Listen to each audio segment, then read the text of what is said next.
হাসপাতালে জাস্ট যারা গরিব এরা জাস্ট কীভাবে আছে, পাঁচজন যেখানে হাঁটাচলা করে সেখানে জাস্ট ফ্লোরের উপরে পাটি টাইপের বিছিয়ে এবং ওর উপরে জাস্ট হালকা পাতলা কম্বল বা কিছু জামা কাপড় মানে কিছু একটা দিয়ে জাস্ট ওর উপরে মানুষজন জাস্ট স্টে করতেছে, থাকতেছে।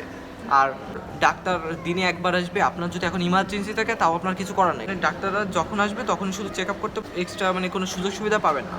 আর আপনার যদি এখন হয়ে যায় যে আপনি ইমার্জেন্সি, আপনার এখনই মারা যাচ্ছেন, তাও কোনো কিছু করার নাই, জাস্ট আপনি ওইখানে মারা যাবেন। আমরা কি এরকম একটা সবাই কেউ কি লাইফ চাই যেটাই আপনি জাস্ট খুবই বাজে লেভেলের একটা মারা যাওয়ার সিচুয়েশন হতে পারে?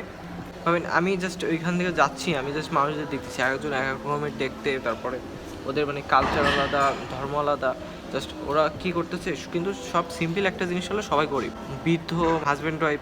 হাজব্যান্ডটা অনেক মানে অসুস্থ, জাস্ট পাশে উনি পাশে বসে পড়ে জাস্ট ওনার মাথায় হাত বোলা যাচ্ছে আর কান্না করতেছে। জাস্ট বিষয়গুলো খুবই মানে দেখতে আসলে বাজে লাগে। টোটালি যে আমাদের চারদিকে এত মানে মানুষজন, হ্যাঁ আমি যখন ওর পাশে দিয়ে হাঁটতেছি আমি শ্বাস নিতে পারতেছি না, মানে এত দুর্গন্ধ আসতেছে চারদিক থেকে। সেই পরিবেশে মানুষজন জাস্ট রয়েছে, শুয়ে রয়েছে, মানে অনেকে আছে যে খাবার খাইতে পারতেছে না, জাস্ট এক বেলা খাচ্ছে মানে ডাক্তার হাসপাতালে এসে। তাহলে মানুষজন কতটা মানে পুর লেভেলে আছে এটা জাস্ট ধারণা করাও যায় না। আমার কাছে নিজেই খারাপ লাগছে যে আমি যদি গরিব হিসেবে বৃদ্ধ হই, হ্যাঁ তারপরে আমি যে অসুস্থ হবো, আমারও তো এরকম সেম সিচুয়েশন হবে, তখন কি হবে? আমি যদি এখানে মারাও যাই কারো কোনো যায় আসে না। এখানে ভাবেন আপনি হাসপাতালে একটা কর্নারে আপনার লাইফের শেষ কিছু মুহূর্ত কাটাচ্ছেন, ডাক্তার কি আসবে নাকি এখন ভাবেন আপনার ইমার্জেন্সি, আপনার এখনই ডাক্তার দরকার, তখন আপনি জাস্ট ডাক্তার কেন কিছু পাচ্ছেন না, তখন কি হবে? জাস্ট লাইফটা কি এইভাবে শেষ হয়ে যাবে?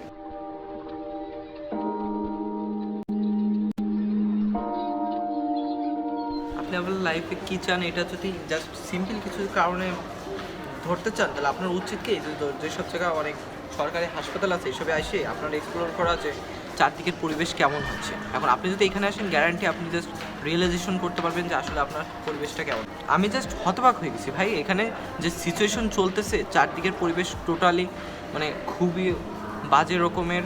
এখানে আমার ডকুমেন্টারিটা শেষ করতেছি, যেটা আমার পার্সোনালের জন্য বানানো, এটা মানুষদের না দেখলেও কোনো কিছু হয় না, কিন্তু আসলে যারা দেখছেন বিষয়টা খুবই সিরিয়াস টাইপের। Bye bye.